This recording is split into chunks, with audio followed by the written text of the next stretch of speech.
René Descartes, 1596-1650. Descartes est le plus célèbre des philosophes français.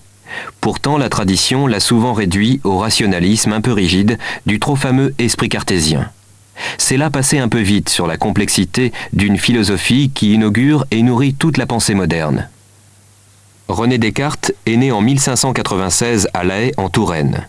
À 10 ans, il entre au Collège royal de la Flèche, dirigé par des jésuites, où ses dons et sa santé fragile lui valent un traitement de faveur. Ainsi, le jeune René a la permission de se lever tard et de travailler au lit, habitude qu'il cultivera toute sa vie. Le discours de la méthode, dont la première partie relate ses années d'études, en retient surtout l'incertitude des connaissances acquises alors et le rêve d'une science absolument sûre. En 1618, il s'engage dans diverses expéditions guerrières qui le conduisent en Hollande, au Danemark et en Allemagne. Même lorsque sa vocation intellectuelle se précise et le ramène à Paris en 1622, il y mène une vie aussi mondaine qu'intellectuelle. Il fréquente salons et savants, et son talent s'illustre dans le duel galant, comme il brille dans la discussion philosophique. Toutefois, en 1629, il décide de se retirer en Hollande pour se consacrer à son œuvre. Son célèbre discours paraît en 1637. L'accueil qui lui est réservé plonge son auteur au cœur de polémiques épistolaires intenses, caractéristiques de l'Europe savante du XVIIe siècle. Suit une période féconde.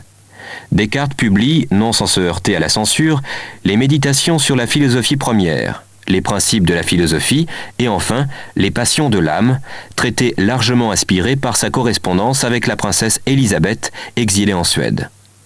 En 1649, sur l'invitation de la reine Christine de Suède, il se rend à Stockholm, où il meurt l'année suivante, victime d'un climat trop froid pour sa constitution délicate. 3 exigences dirigent l'œuvre cartésienne. Substituer à la science obscure du Moyen-Âge une physique aussi sûre que la mathématique. En tirer des applications pratiques et morales capables de rendre l'homme comme maître et possesseur de la nature, et maître de ses passions. Enfin, situer cette science de la nature par rapport à Dieu pour mettre fin au conflit de la raison et de la foi. Sa méthode n'est pas tant un corps d'affirmation ou de démonstration qu'une série de moments intellectuels qui s'engendrent successivement. Le premier pas de cet itinéraire consiste à rompre une fois pour toutes avec l'ensemble de nos croyances, connaissances acquises sous l'égide d'une autorité autre que celle de notre esprit seul, qu'il s'agisse de nos sens ou de nos précepteurs.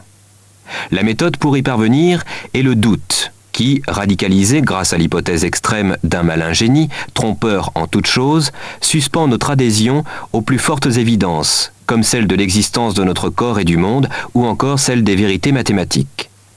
Cette épreuve aboutit à la découverte de la seule vérité indubitable, celle du cogito, c'est-à-dire du moi pensant.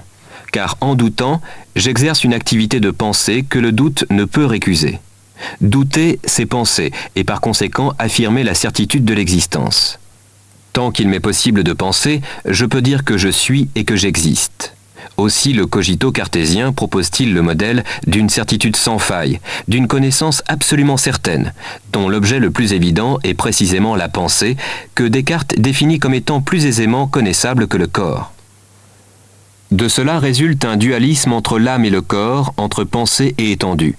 La fiction du malin génie et la mise en doute de l'existence de ce qui m'entoure ne sont alors plus utiles.